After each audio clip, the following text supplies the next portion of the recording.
Bonjour, c'est Nalicine. On va se retrouver ce matin pour faire un petit tag.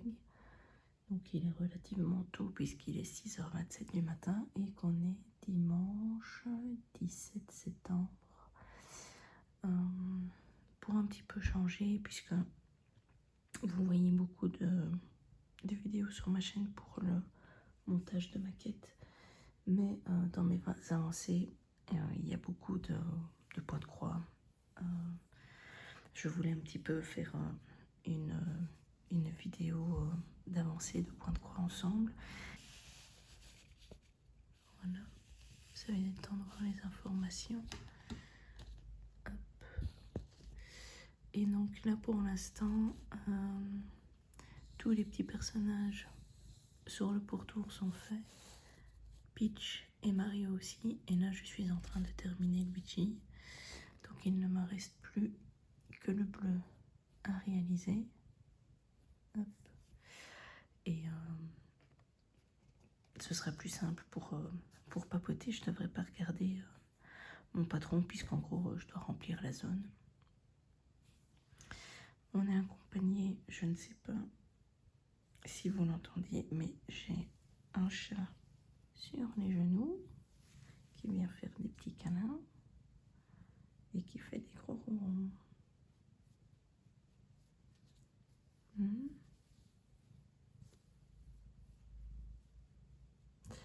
Alors, le tag que j'ai choisi, c'est celui de Kimiline. Donc, le nom de sa chaîne, c'est Le Petit Allié de Kimiline, où elle a réalisé son propre tag.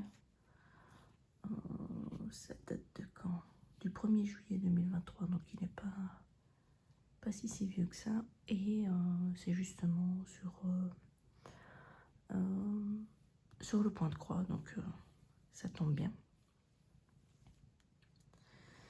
Donc je vous mettrai en barre d'infos le nom de sa chaîne et la liste des questions. Je vais surtout devoir attendre que mon chat se pose. Voilà.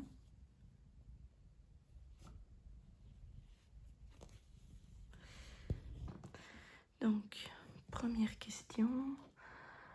Quand as-tu commencé le point de croix? J'ai commencé il y a une bonne grosse année, même si j'en avais déjà fait étant enfant un petit peu. Et je me souviens avoir fait un Totoro sur un bavoir pour la naissance de ma fille, donc ça remonte à plus de 10 ans. Mais c'était vraiment des petits projets une fois de temps en temps, mais de manière journalière. Ça fait oui, une bonne grosse année. Je pense que c'est au printemps 2022 que je m'y suis mise. Et depuis, ben voilà, j'en fais tous les jours. Alors je faisais en loisir créatif déjà du DP, puisque j'ai commencé par ça. Et maintenant je m'étends à plein d'autres choses. Alors le souci, ben, c'est que le temps qu'on peut se consacrer au projet, lui, ne s'étend pas. Et donc il faut faire des choix, mettre des priorités, trouver une organisation qui nous convienne pour arriver quand même à avancer sur nos projets. Question numéro 1, parce qu'en fait c'était la 0. Donc la 1, qu'est-ce que cette activité t'a apporté? Bah, comme pour les autres loisirs, ça m'apporte de la détente, première chose.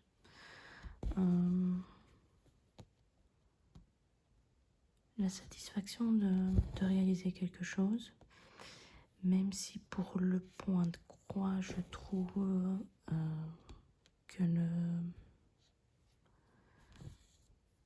c'est plutôt la satisfaction de travailler sur un projet que réellement la réalisation, parce que c'est tellement long qu'il ne faut pas nécessairement viser le travail fini pour y trouver une quelconque satisfaction. Ça m'a permis aussi de faire des connaissances avec quelques personnes qui font la même chose que moi. Comme c'est le matin, je vais essayer de vous le montrer. J'y arrive pas. Hop là, vous voyez quel bord. Une bonne petite tasse de thé qui m'accompagne. Et ouais, en fait, voilà, on est un petit groupe d'une quinzaine de personnes maximum avec qui on discute quasiment tous les jours, où on montre nos avancées, où on partage nos ressentis. Et donc une certaine convivialité aussi. Et puis c'est satisfaisant de faire quelque chose de constructif en fait.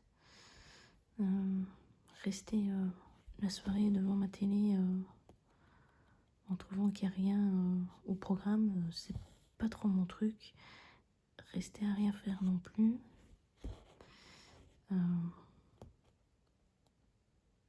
Lire, j'y arrive plus trop. C'est plutôt depuis que j'ai des enfants, ça. Si je commence à lire, je m'endors. Et sinon, quand je lis pour le travail, c'est des réglementations et des choses comme ça, donc c'est rien de très, très amusant. Non, donc j'ai trouvé un moyen de se détendre dans les loisirs créatifs. Et c'est vrai que les confinements m'ont montré à quel point il était nécessaire d'avoir quelque chose pour évacuer tout le stress. Bien que je faisais déjà du DP avant le confinement, mais pendant le confinement, c'était limite vital, quoi. Donc, et une fois qu'on est mordu, c'est bon, on n'arrête pas spécialement, hein. On continue.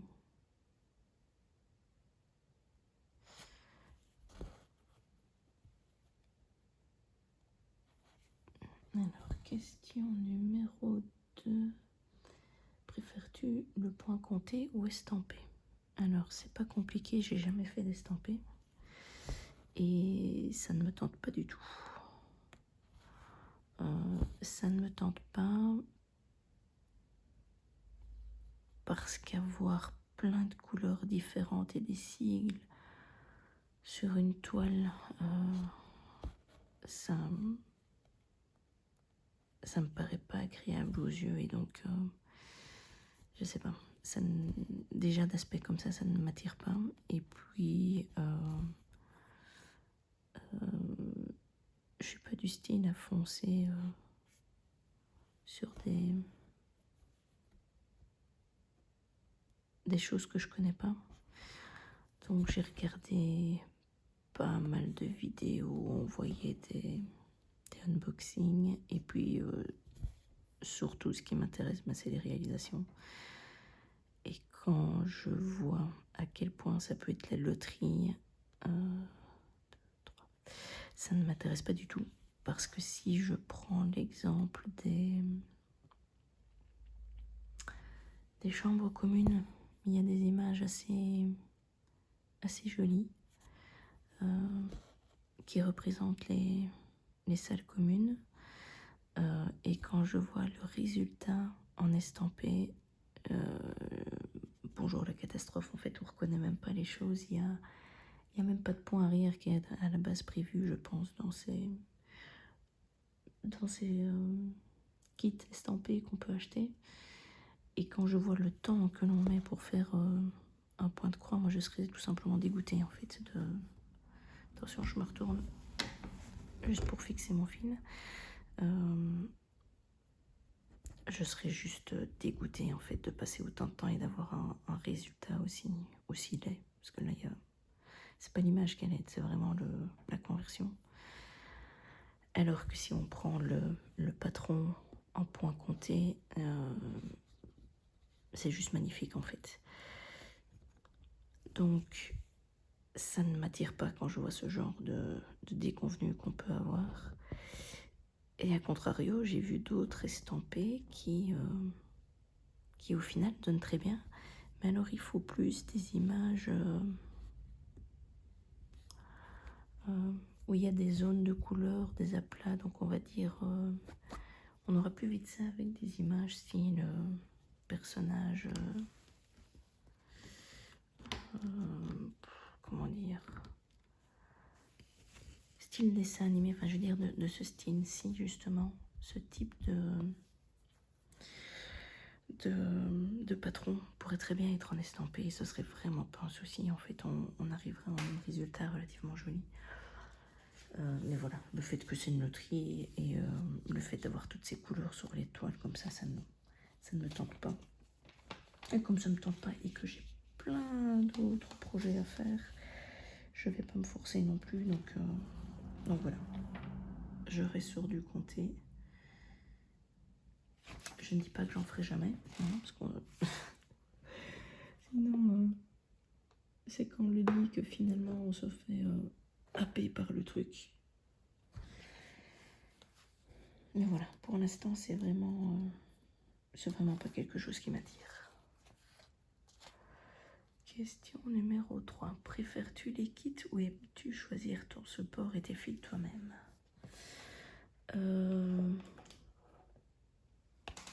Les deux mots en fait. J'ai pas de soucis avec les kits.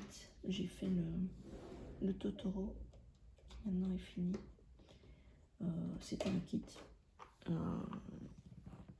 Ça me convenait très bien. Et, le seul souci c'est que j'ai tendance à choisir des patrons en fait quand je suis en comté, et donc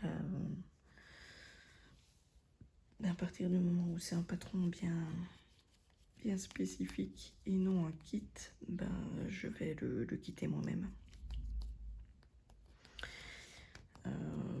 Mais j'ai rien contre les kits en fait. Hop. Vous ne voyez plus rien à l'écran, ça n'avance plus, c'est simplement que ben voilà, justement j'ai besoin de fil. J'ai ma petite bobine ici.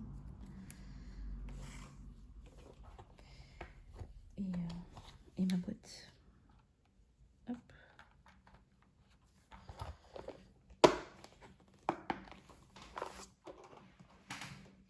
Alors, question numéro 4. Quel est ton type de support favori? Aïda, Étamine, là, 14, 18, 25, c'était emprunt de bas. Oui, on va faire petit à petit. Donc, en fait, ça dépend du projet. Pour tout ce qui est toile, si c'est du complet, de l'Aïda me convient très bien. J'ai rien contre l'Aïda du tout. Ça fait l'affaire, mais il faut que ce soit du complet. À partir du moment où c'est du partiel, typiquement faire de l'Aïda 14CT en partiel, là j'aime beaucoup moins parce que une fois que le projet est fini, tour pour tour c'est pas fini en fait. Donc là je préfère travailler sur de l'étamine. Celui-ci par exemple c'est un reste de tenture coton, donc c'est ni l'un ni l'autre. Donc voilà, ce qu'il me faut c'est un tissu pour vraiment avoir l'aspect tissu quoi. Et le lin, sur du lin je n'ai encore jamais travaillé, mais ça va arriver, ça j'en suis certaine que je vais un jour faire un partiel sur du lin. Alors 14, 18 ou 25 CT, de nouveau ça dépend du projet. J'ai un HAED qui est en 25 CT. C'est le seul que j'ai en cours. J'ai un autre projet qui va bientôt commencer. Où là, en 18CT, je trouvais l'image fort grande et j'avais pas envie d'avoir... j'avais envie d'avoir l'image complète, mais pas sur une toile qui allait peut-être faire, je sais pas moi, 80 cm de long. Donc j'ai pris de l'étamine en 25CT, donc je vais le faire en un fil de trame. Là où j'ai pas réfléchi quand je me suis lancée dans le projet, c'est qu'en fait, il y a quand même du point arrière que je suis censée faire en un fil. Et comme je vais travailler mon étamine en un fil pour faire mes croix, je ne sais pas encore exactement comment je vais gérer mes points arrière. Donc ça, je verrai bien.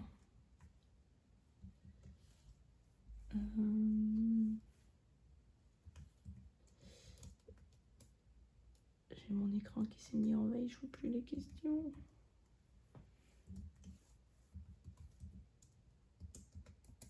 Voilà. Qu'est-ce qu'il y a d'autre? Oui, donc 25 c'était un en cours. 18 c'était, c'est celui que je préfère.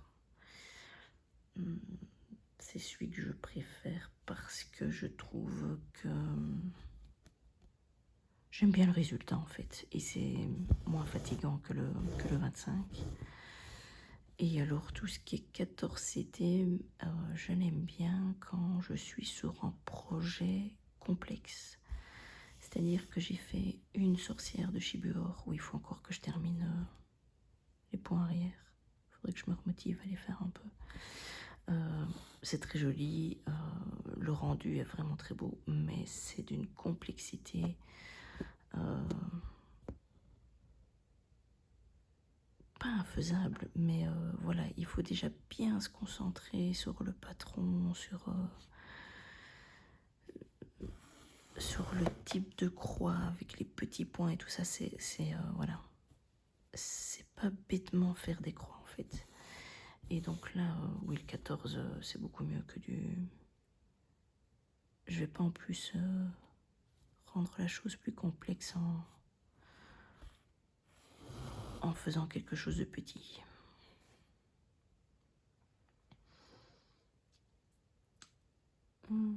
Team papier ou logiciel? Alors, en logiciel, je suis un peu limitée puisque moi, j'ai que des produits Mac.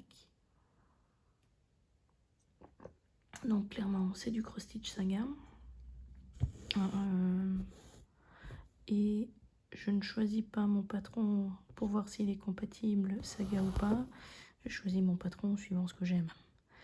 Et donc, je me retrouve souvent avec des patrons à la main, enfin en version papier parce que c'est que du PDF. Et là, je travaille de deux manières. Soit je suis vraiment avec le patron papier,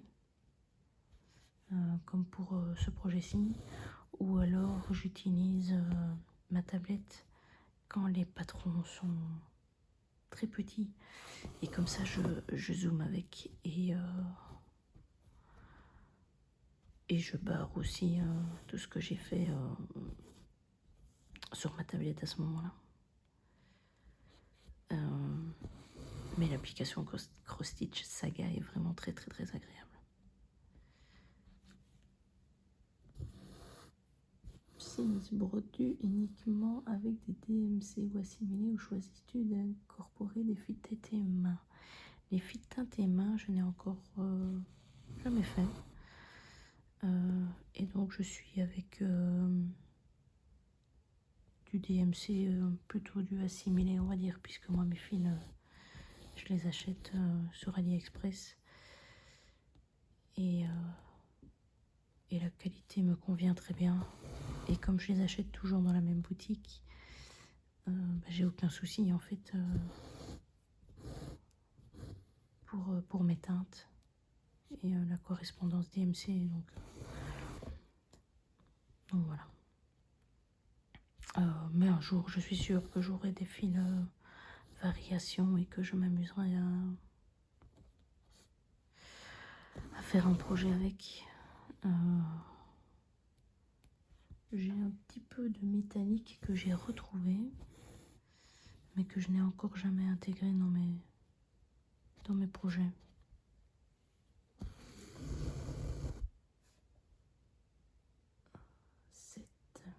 Aimes-tu changer les couleurs dans une grille ou préfères-tu rester fidèle au modèle original? Alors, je fais les deux de nouveau, ça dépend du projet. Celui-ci, je reste fidèle parce que ça n'a aucun intérêt de le changer. Si je commence à faire une salopette mauve et un dessus orange à Luigi, je suis pas sûre qu'on me retrouvera le personnage Luigi. Donc celui-ci, fatalement, je fais les teintes comme elles sont. Et pour d'autres, je change.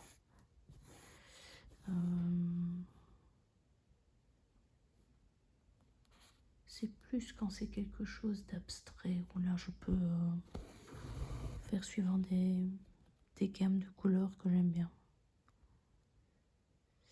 Mais dans tous ceux que j'ai en cours, je respecte les couleurs. Par contre, j'ai un futur projet, mais ce sera en 2024, où là je changerai les couleurs et je sais déjà comment je vais les changer. Alors 8, as-tu des périodes sans point de croix? Non.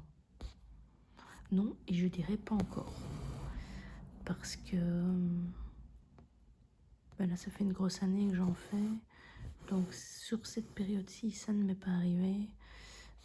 Mais ça m'arrivera très certainement, puisque quand je fais du DP, j'ai eu aussi des périodes où je n'en faisais pas, mais c'est souvent c'est des périodes relativement courtes. C'est peut-être une semaine où je vais pas en faire, ou alors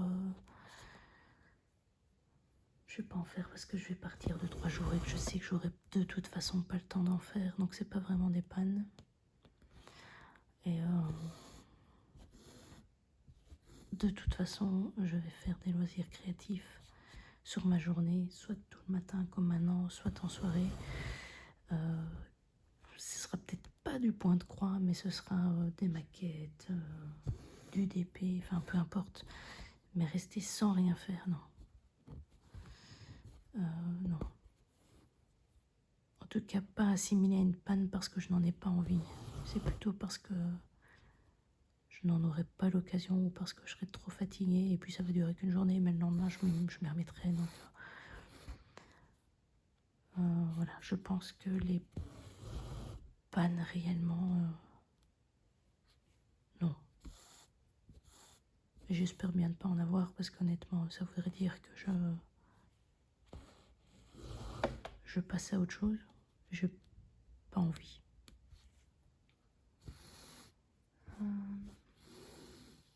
Y a-t-il une réalisation dont tu es particulièrement fière? Une qui t'a particulièrement déçue?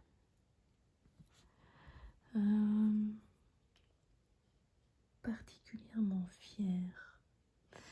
Mais en fait, le problème, c'est que j'en ai pas beaucoup qui sont finis, puisque j'ai tendance à prendre quand même des gros projets et que en 1 an et demi, on va dire, j'ai pas vraiment eu l'occasion d'en finir beaucoup.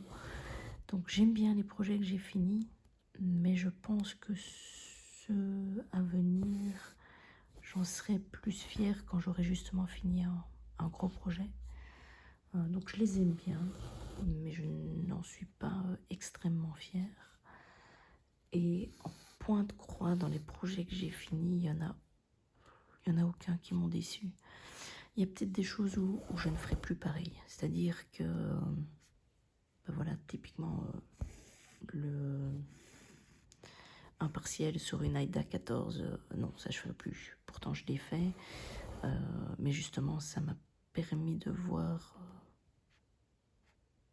je dirais pas que c'est des erreurs, c'est plutôt, ça me permet d'évoluer et de voir maintenant, avec un petit peu plus d'expérience, ce que je préfère et comment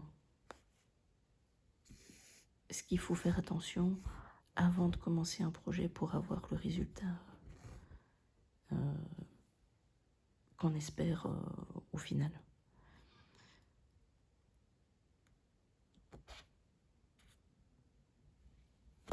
As-tu d'autres loisirs créatifs? Si oui, lesquels? J'en ai déjà un petit peu parlé, hein, mais donc le DP, les maquettes.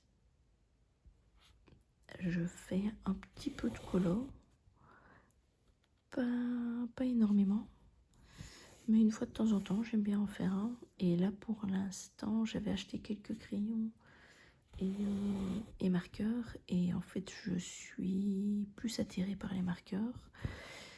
Et donc voilà, quand je fais des colos, là, je fais des colos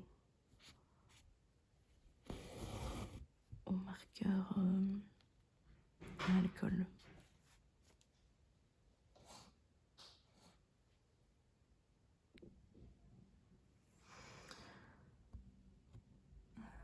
Dixième question. As-tu d'autres loisirs créatifs? Oui, j'étais en train de faire celle-là. Avant d'avoir une interruption enfant. Donc ça, donc en résumé, DP, maquette, colo, pixel hobby. J'en ai fait un peu. J'aime bien. Mais par contre, le prix est quand même assez coûteux. Donc j'aimerais bien me faire un... J'aimerais bien me faire un personnalisé. Mais là, il va falloir attendre un petit peu que j'ai du budget loisirs créatifs pour ça. Parce que là, mon budget loisirs créatifs a bien été entamé. Donc il faut en gros, on va dire, renflouer les caisses, entre guillemets. Parce que pour limiter mes dépenses en loisirs créatifs, j'ai fait un espèce de principe de bingo. Quand un bingo est fini, ça me donne du budget. Avec ce budget, je peux m'acheter des choses. Si jamais je craque parce que je vois un truc qui me fait juste... Enfin, que j'ai vraiment envie, je me le prends quand même. Mais par contre, je deviens de plus en plus exigeante puisque en gros, je suis en négatif, entre guillemets, dans mon budget loisirs créatifs, et c'est le cas pour l'instant.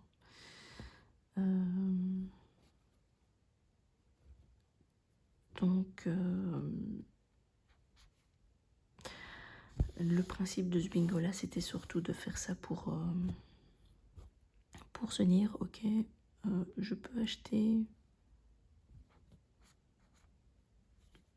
des nouveaux DP, peu importe, acheter du matériel ou de quoi faire dans les loisirs créatifs à partir du moment où j'avance dans mes loisirs créatifs.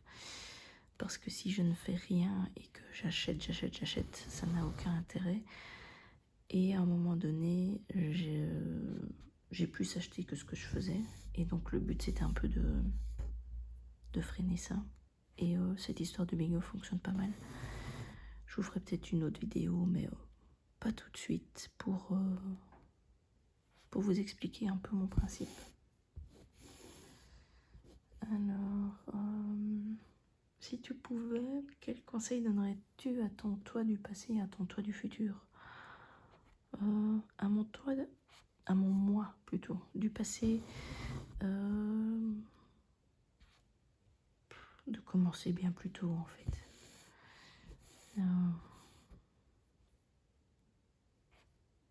Ouais. De tenter les loisirs créatifs bien plus tôt et de ne pas attendre d'avoir... je sais pas, j'avais quel âge? 2019... Ouais, j'avais 34 ans. Quand j'ai commencé les loisirs créatifs. De commencer plus tôt en fait. Ça c'est mon conseil pour mon moi du passé. Et mon moi du futur, de continuer à prendre du plaisir et que ça reste vraiment qu'un loisir sans impératif, sans pression, de bien écouter mes envies en fait. J'ai essayé tout ce qui était sale, mais au final ça me correspond pas parce que ça me donne des impératifs où il faut avancer souvent à un certain rythme, avoir des étapes et des choses comme ça. Or j'ai beaucoup plus facile à... Je me mets moi-même des étapes et des objectifs, mais je les change au fil de mes envies. Si j'ai envie d'arrêter en point de croix et d'en faire un autre, même si c'était pas mis dans mes objectifs du mois, bah, c'est pas grave, je le fais. Et donc ces impositions des différents salles ou groupes, ou même des thèmes qui sont à la base une bonne idée pour travailler ensemble sur des toiles, on va dire, similaires, au final ça me saoule. Je préfère vraiment faire suivant mes envies à moi et de me centrer sur moi en fait. Et voilà, je pense que j'ai fini toutes les questions. Je voulais remercier Kiméline d'avoir réalisé ce petit tag et vous remercier vous de m'avoir écouté. Je vous dis à bientôt et passez de bons loisirs créatifs.